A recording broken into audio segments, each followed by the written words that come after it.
مفتیوں میں ہٹو بچو ہے منفرد سب سے جدا، بول سے میٹھے چلا آتا ہے ہر چھوٹا بڑا، ہم چلا پتلی گلی سے آ گیا۔ اور جب خدا بلاتا ہے حی علی الصلاۃ، اور اللہ کے ظرف بھی دیکھو، اللہ کی برداشت بھی دیکھو، پیدائش سے لے کر اذانے کے حلوا رہا ہے مؤذن سے، حی علی الصلاۃ، حی علی الصلاۃ، حی علی الفلاح، کامیابی کی طرف آؤ آتا ہے، لیکن اللہ پولیس نہیں بھیجتا کہ میں 20 سال سے تیرے کو کہہ رہا ہوں آ جا، نہیں آیا تو پولیس۔ اللہ نے کہا نہ، مؤذن سے کہا صرف پیغام پہنچانا ہے، گھر جا کے دروازہ نہیں بجانا کسی کا۔ کیوں؟ ابھی حجت تمام ہونے دو، مرے گا نا میں کہوں گا تو نے سینکڑوں دفعہ حی علی الصلاۃ کا لفظ سنا ہے، سینکڑوں بار، بلکہ لاکھوں بار سنا ہے، تجھے احساس کی نہیں ہوا کہ یہ کیوں کر رہا ہے، یہ کس نے اس کے ذمہ لگایا ہے؟ یہ گورنمنٹ نے لگایا ہے اس کے ذمہ، مؤذن کے ذمہ؟ یہ تھانے نے لگایا ہے؟ تو خدا نے لگایا میرے بھائی۔ ایس ایچ او بھی اگر دن میں 5 دفعہ بلائے نا آپ کو، آپ کا باپ بھی جائے گا، موبائل آ جائے گی اٹھا کے لے جائے گا کہ تو مجھے لفٹ کیوں نہیں کرا رہا ہے۔ خدا کی ویلیو ایس ایچ او سے تو زیادہ کرو میرے بھائی۔ 5 دفعہ بلا رہے ہیں اور فجر میں تو کہہ رہے ہیں الصلاۃ خیر من النوم، یہ نیند سے بہتر ہے، پھر بھی آپ کے جو نہیں رہیں گی، تو آپ یہ نہ سمجھو کہ میں خوش قسمت ہوں۔ اللہ نے ایک دن حساب و کتاب کا، ایک دن آئے گی خبر میں بھی اترنا ہے وہاں پہ، اتنے موٹے موٹے سل کے پتھر لگا کے جاتے ہیں، قسمہ پرسی میں حالت تو دیکھو اس مردے کی کیا ہوتی ہے۔ تو آج سے عزم کرو 5 ٹائم نماز پابندی سے بولو پڑھنی۔ میرے بھائی ہمارے نبی نے ہمیں حکم دیا داڑیاں بڑھانے کا۔ مائیکل جیکسن کیا چاہتا تھا؟ داڑیاں بڑھیں یا کٹیں؟ اس نے تو ایسی چہرہ بنا لیا تھا نا، داڑھی کاٹ کے بھی سکون نہیں ملا اس نے کہا ابھی بھی آدمی لگ رہا ہوں۔ اس نے کہا کچھ اور کرو، پھر پتہ نہیں تھریڈنگ اور ٹریکٹر چلوائے اس نے، باقاعدہ جڑوں سے بال نکالے، پھر بھی اس نے کہا ابھی وہ مزہ نہیں آیا۔ اس نے کہا پھر گھسائی ہوئی ہے باقاعدہ، اس طریقے سے اس کی سلوٹیں دور کی گئیں۔ اب مجھے کیا پتا، مجھے تو اتنا ہی میک اپ کا پتا ہے بھائی، تو وہی اللہ ہی جانے، سلوٹیں مستری سے۔ پھر اس نے کہا رنگ کالا ہے تو اور ذرا وائٹنس ہونی چاہیے، چپڑا کر کے پتہ نہیں کون سا ڈسٹمپر کیا ہے، وہ تجربوں کی بھیٹ ہی چڑھ گیا بیچارہ۔ ابے سیدھا یار دیکھو، اسلام نہیں ہے تو یہ آدمی نے مرد بنایا نا اللہ نے تمہیں، تو دیکھنے میں کیا نظر آؤ؟ بولو، تمام پیغمبروں کے داڑیاں ہیں، اعفاء اللحیٰ، ہمارے پیغمبر کے داڑھی بڑھانے کا حکم۔ میں خدا نخواستہ کسی بغیر داڑھی والے کی توہین نہیں کر رہا، نہ میں کسی کو اپنے سے کمتر سمجھتا ہوں، وہ تو آخرت میں فیصلہ ہوگا وہ۔ ہم تو لیکن صحیح بات کرنے کے مکلف تو ہے نا، ہمت کر کے داڑھی بڑھا لو۔ اور نوجوانوں کو یہ ہوتا ہے لڑکیاں ہمیں ہینڈسم نہیں سمجھیں گی، اور بھائی جو عورت فطرت پہ ہوتی ہے خدا کی قسم اس کو داڑھی والا بندہ اچھا لگتا ہے۔ جن کی فطرت ہی چینج ہو جائے ان کا الگ بات، آدمی بن جاؤ سیدھے سیدھے فیصلہ کر لو ہم کیا ہیں، آج سے کیا ہے۔ اب تو LGBT آ گیا تو پتہ نہیں چل رہا یہ ہی ہے شی ہے بیچ کا ہے کیا ہے، عجیب چیزیں آ رہی ہیں۔ یہ پاکستان میں کم ہے، شکر ہے، مرد لگتا ہے، عورت۔ غیر مسلم کنٹریز میں ایسا بیڑا غرق ہوا ہے نا، ایسا فطرتیں چینج ہوئی ہیں کہ اللہ کی قسم سمجھ میں ہی نہیں آ رہا ہوتا یہ آدمی ہے عورت ہے کیا ہے یہ۔ اگر آپ نے ابھی بریکیں نہیں لگائی نا تو ہمارا فیوچر بھی۔ میں تھائی لینڈ گیا، میں کئی دفعہ پوچھتا تھا کیا بھائی کیا کون سا صیغہ استعمال کروں اس کے لیے۔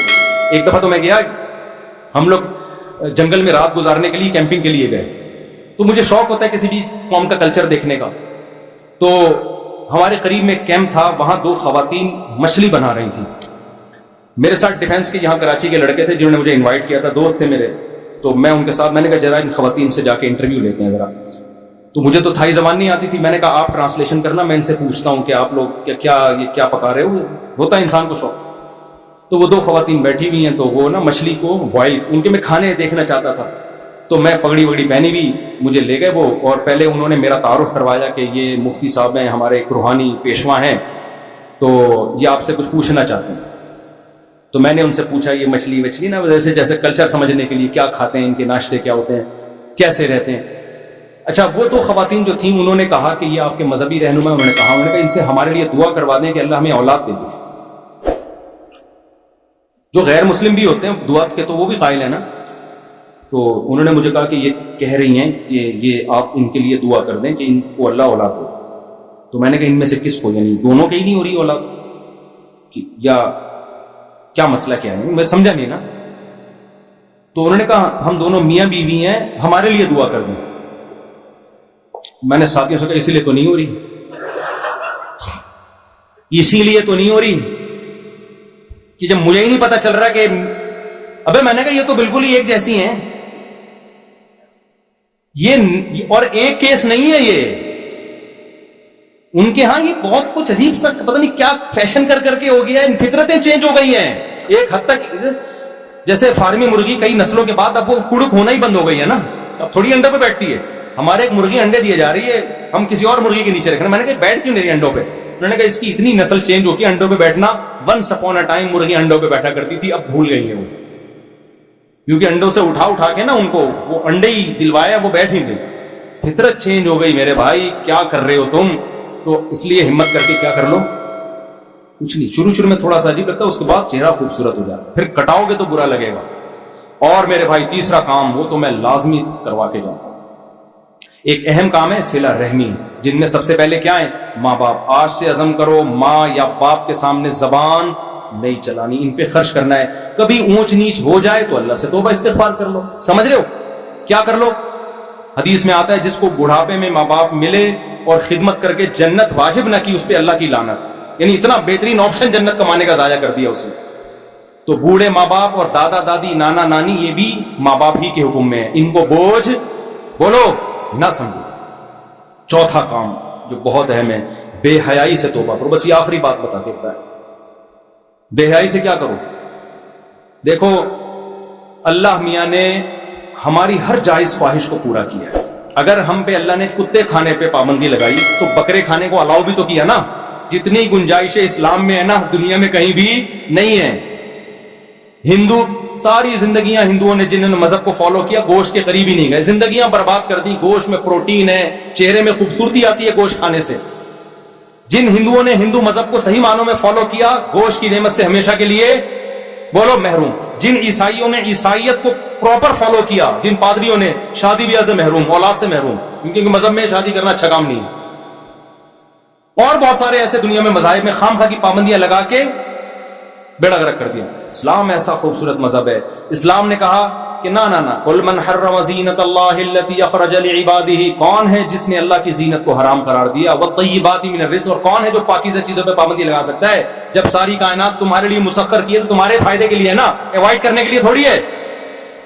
ہاں اللہ نے کہا کچھ چیزیں اس کائنات میں گندی ہیں، کچھ کیا ہیں پاکیزہ ہیں. تو گندگی کو چھوڑ کے کس کی طرف جانا؟ چرس بھی ملے گی، ہیروئن بھی ملے گی، زمزم بھی ملے گا، شہد بھی ملے گا. تو چرس نہیں پینا ہے بھائی، شہد دبا کے پیو یار، کوئی پابندی بولو نہیں. کھجورے کھاؤ، شہد کھاؤ، زیتون پیو، انجیر کھاؤ، کشمش کھاؤ، بیسیوں انگور کھاؤ، انار کھاؤ. حدیث میں انار کی ترغیب ہے، آپ نے فرمایا ہر انار میں ایک دانہ جنت کا ہے. کیا مطلب؟ انار پورا کھاؤ، کوئی پابندی نہیں لگائی. اور یہ جب چیزیں آپ کچھ دن کھائیں گے نا، میرے اپنے خرچے پہ، سوری غلطی سے میں میرے مشورے پہ، خرچہ آپ کا اپنا ہوگا.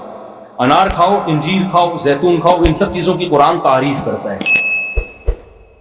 آپ دیکھو آپ کی صحت کیسی ہونے والی. کیا ہو گاڑی کی چابی میری جیب میں نہیں ہے تو کیسی خاندانی صحت ہو جائے گی آپ کی. سمجھ رہے ہو؟ میں شام گیا، وہاں مصر کے ترکی کے بارڈر پہ نا، وہاں شامی بہت ہیں، ان کے چہرے دیکھ کے حیران ہو گئے یار، ایسے فریش چہرے ان کے اور ایسے خوبصورت. ہم نے کہا یہ کھا کیا رہے ہیں؟ پتا چلا جی ان کا ناشتہ انجیر سے، زیتون سے، انار، کشمش. اور ہمارے ناشتے کس سے ہو رہے ہیں جو ہو رہے ہیں وہ میں زیادہ ڈیٹیل میں نہیں جاتا. خیر، تو اللہ میاں نے کوئی پابندی نہیں لگائی. گندی چیزوں پہ پابندی. کتا بلی مت کھاؤ، گائے کھا لو، بکرا کھا لو، دمبا کھا لو، مرغی کھا لو، انڈا کھا لو. کیا خیال ہے؟ اپنے خرچے پہ.